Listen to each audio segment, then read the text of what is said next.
ജ്ഞാനേന്ദ്രിയങ്ങളിലെ ചെവിനെ കുറിച്ച് പഠിക്കാം. ചെവിയെക്കുറിച്ചുള്ള പഠനം ഓട്ടോളജി. ചെവിയെക്കുറിച്ചുള്ള പഠനം ഏത് പേരിൽ അറിയപ്പെടുന്നു? ഓട്ടോളജി എന്ന പേരിൽ അറിയപ്പെടുന്നു. കേൾവിക്ക് സഹായിക്കുന്നതിനോടൊപ്പം ശരീരത്തിലെ തുലന നില പാലിക്കുന്നതിനും സഹായിക്കുന്ന അവയവമാണ് ചെവി.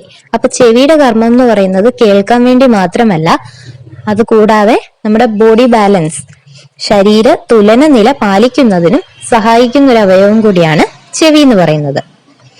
അങ്ങനെയാണെന്നുണ്ടെങ്കിൽ കേൾവി എന്ന അനുഭവം സാധ്യമാക്കുന്ന മസ്തിഷ്കത്തിലെ ഭാഗം ഏതാന്ന് ചോദിച്ചാൽ ഏത് പറയും?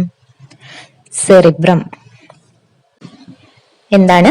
കേൾവി എന്ന അനുഭവം സാധ്യമാക്കുന്ന മസ്തിഷ്കത്തിലെ ഭാഗം ഏതാന്ന് ചോദിച്ചാൽ സെറിബ്രം. ഇനി നമ്മൾ കണ്ണ് പഠിച്ചപ്പോ പറഞ്ഞിരുന്നു കണ്ണിന് 3 പാളികളുണ്ട് എന്ന് പറഞ്ഞിരുന്നു. അതുപോലെ ചെവിക്കും 3 ഭാഗങ്ങളുണ്ട്. ഏതൊക്കെയാണ് ചെവിയുടെ ഭാഗങ്ങൾ എന്ന് പറയുന്നത്? ബാഹ്യകർണം, മധ്യകർണം, ആന്തരകർണം. ഏതൊക്കെയാണ് ചെവിയുടെ 3 ഭാഗങ്ങൾ?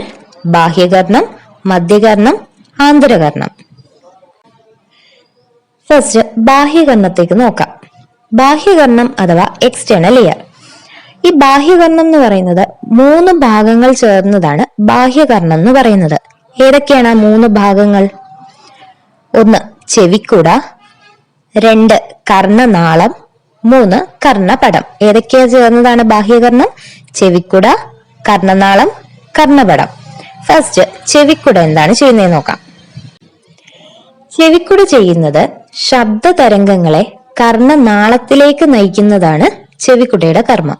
അപ്പൊ ചെവിക്കുട എന്താ ചെയ്യുന്നത്? വരുന്ന ശബ്ദത്തെ രണ്ടാമത്തെ ഭാഗമായിട്ടുള്ള കർണനാളത്തിലേക്ക് എത്തിക്കുന്നതാണ് ഏതിന്റെ ജോലി? ചെവിക്കുടയുടെ ജോലി. അങ്ങനെയാണെന്നുണ്ടെങ്കിൽ കർണനാളം എന്താ ചെയ്യുന്നത്? കർണനാളം ചെയ്യുന്നത് ശബ്ദ തരംഗങ്ങളെ കർണപടത്തിലേക്ക് നയിക്കുന്നു.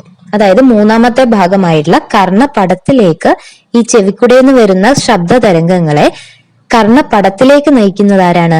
കർണനാളമാണ്. ഈ കർണനാളത്തില് നമുക്ക് നോക്കിയാൽ കാണാം ചെറിയ രോമങ്ങളും അതുപോലെ തന്നെ കർണമെഴുകും ഒക്കെ കാണും. വാക്സ്, ഇയർ വാക്സ് ഒക്കെ ഉണ്ടല്ലോ, അതൊക്കെ കാണാൻ പറ്റും. എന്താണ് ഇവ കൊണ്ടുള്ള ഉപയോഗം? നമുക്ക് ഇവ പൊടിപടലങ്ങളെയും രോഗാണുക്കളെയും ചെവിയുടെ ഉള്ളിലേക്ക് പ്രവേശിക്കുന്നത് തടയുന്നു. കർണനാളത്തിലെ രോമങ്ങൾ, കർണമെഴുക് എന്നിവ എന്തിനു സഹായിക്കുന്നു? പൊടിപടലങ്ങളും രോഗാണുക്കളും പ്രവേശിക്കുന്നത് തടയുന്നു. ഇനി 3ാമത്തെ ഭാഗമായിട്ടുള്ള കർണപടം. എന്താണ് കർണപടം ചെയ്യുന്നത്?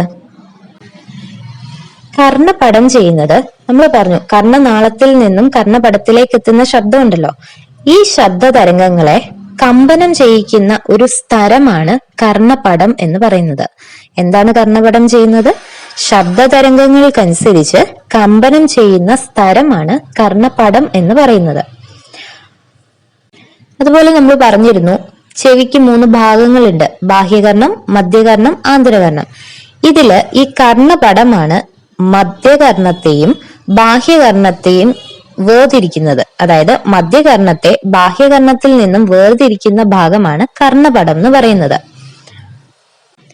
ഈ കർണപടത്തിന്റെ ഒരു ആകൃതി എങ്ങനെയാണെന്ന് ചോദിച്ചാൽ വൃത്താകൃതിയിലുള്ള നേർത്ത സ്ഥലമാണ് കർണപടം എന്ന് പറയുന്നത്. ഇപ്പൊ കർണപടം എന്ന് പറയുന്നത് മധ്യകർണത്തെ ബാഹ്യകർണത്തിൽ നിന്നും വേർതിരിക്കുന്നു. അതുപോലെ തന്നെ വൃത്താകൃതിയിലുള്ള ഒരു നേർത്ത സ്ഥലമാണ് ഈ കർണപടം എന്ന് പറയുന്നത്. ഇത് ശബ്ദത്തെ എന്തിനു സഹായിക്കുന്നു? വരുന്ന ശബ്ദ തരംഗങ്ങൾക്കനുസരിച്ച് കമ്പനം ചെയ്യുന്ന സ്ഥലമാണ് ഈ കർണപടം എന്ന് പറയുന്നത്. ഇത്രയുമാണ് ബാഹ്യകർണം എന്ന് പറയുന്ന ഭാഗം.